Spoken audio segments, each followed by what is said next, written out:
project to Canada. It isn't called a gigafactory for nothing. It will create thousands upon thousands of great jobs.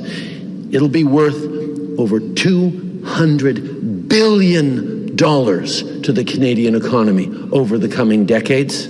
Recently, the Trudeau government pledged almost $14 billion in corporate welfare to subsidize a new Volkswagen plant that is being constructed around key battleground districts in southwestern Ontario. The subsidies come in the form of $700 million as a grant to cover part of the estimated $7 billion in construction costs, with another $13 billion in subsidies tied to the production of electric batteries. So what is wrong with this plan? After all, this will bring a lot of good jobs to Ontario, and since this is an electric car battery plant, we'll be fighting global warming and saving the environment all at the same time. The government estimates we'll get our money back in 5 years. What could possibly go wrong? We can put that check in a money market mutual fund. Then we'll reinvest the earnings into foreign currency accounts with compounding interest, and it's gone. But still, some doubts remain. After all, giving $13 billion to a foreign corporation sounds like a really bad idea. This is the sort of corporate welfare that the left would be screaming about were the Conservatives in power. Unfortunately, the partisan nature of Canadian politics means that only too many people are willing to turn a blind eye to bad policy if their guy is in charge. The government shouldn't be picking winners and losers in the economy.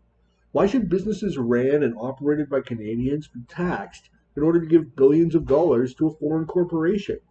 And what about all the economic activity which won't occur because of the billions of dollars that was taxed out of our economy to finance this is plan? betting the farm, first of all, on a future technology that may or may not be the technology of the future. There's a lot of questions about which kinds of battery technology are going to be the winners in the future, and nobody really knows at this point, but the government seems to think it knows. It's betting a vast amount of money, not just on that, but on the proposition that that industry is so all important that other industries must sacrifice labor and capital to keep it in business. The jobs that will be created or maintained in this are not going to be created out of thin air. They're going to be drawn away from other industries. This is always the way with subsidies, and particularly the case when you've got full employment, as we do in Canada right now. So essentially you're saying we've decreed as a matter of a priori certainty that this industry is the industry that should benefit and other industries should basically sacrifice to support it. I don't understand why that would be a supportable public policy. It's just simply, it's something that's sexy, it's batteries, it's electric vehicles, it's something they can point to as being the industry of the future, but it makes no sense as economic policy. Trudeau's record on the economy is frankly miserable.